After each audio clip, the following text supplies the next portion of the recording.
Ada kabar mengejutkan dari Eropa. Kanselir Jerman, Friedrich Merz, baru saja mengakui bahwa ekonomi Jerman tidak sekadar melemah sementara, tapi tengah menghadapi krisis struktural yang serius. Artinya, problem ekonomi terbesar di Uni Eropa ini bukan lagi sekadar siklus resesi biasa, melainkan persoalan mendalam yang bisa mengguncang stabilitas seluruh Eropa.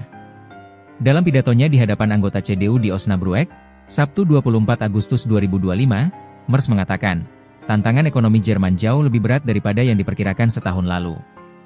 Sebagian besar perekonomian Jerman tidak lagi benar-benar kompetitif. Krisis ini bukan soal kualitas produk atau kepemimpinan perusahaan, tapi soal fondasi ekonomi Jerman yang melemah selama 1 dekade terakhir. Dengan kata lain, Jerman sedang menghadapi penyakit kronis ekonomi, bukan sekadar flu musiman. Industri otomotif adalah tulang punggung ekonomi Jerman. Namun kini, raksasa-raksasa otomotif sedang terpukul. Volkswagen melaporkan penurunan laba bersih hingga 36% pada kuartal 2 2025. BMW juga anjlok, dengan laba turun 29% pada semester pertama 2025 dibandingkan tahun lalu. Padahal sektor otomotif menyerap ratusan ribu tenaga kerja, menopang ekspor, dan menjadi simbol keunggulan Jerman. Jika tulang punggungnya goyah, maka seluruh tubuh ekonominya ikut lemah. IMF memperkirakan ekonomi Jerman tidak akan tumbuh sama sekali pada 2025. Tahun 2024, Jerman bahkan sudah mengalami resesi resmi. Industri energi, manufaktur, hingga teknologi menghadapi persaingan ketat dari Asia, khususnya Cina dan Korea Selatan. Kanselir Merz mengingatkan, jangan ada yang berilusi tentang betapa dalam dan luasnya tantangan yang kita hadapi. Krisis struktural berarti 1. Masalah bukan hanya siklus ekonomi, bukan sekadar naik turun PDB karena resesi global. 2. Ada kelemahan sistemik dalam model ekonomi Jerman, mulai dari regulasi, biaya energi, hingga inovasi yang tertinggal. 3. Daya saing global merosot, perusahaan Jerman kesulitan bersaing di pasar dunia.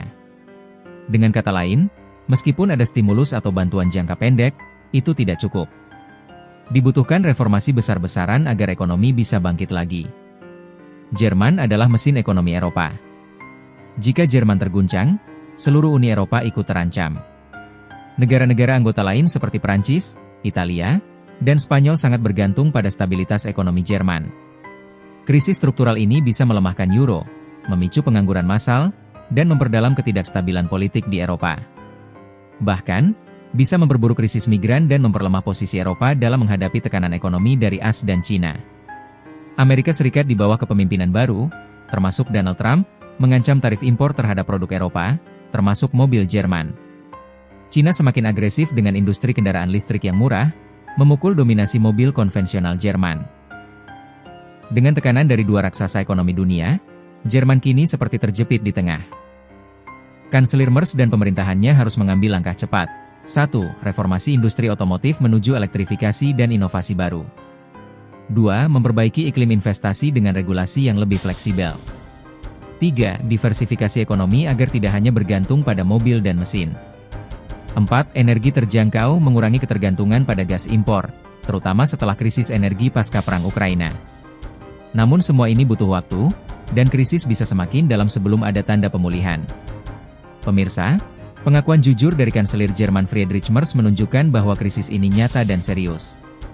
Ekonomi Jerman, yang selama ini dikenal sebagai lokomotif Eropa, kini sedang goyah. Pertanyaannya, apakah Eropa mampu menyelamatkan Jerman, atau justru krisis ini akan menyeret seluruh Uni Eropa ke jurang resesi berkepanjangan?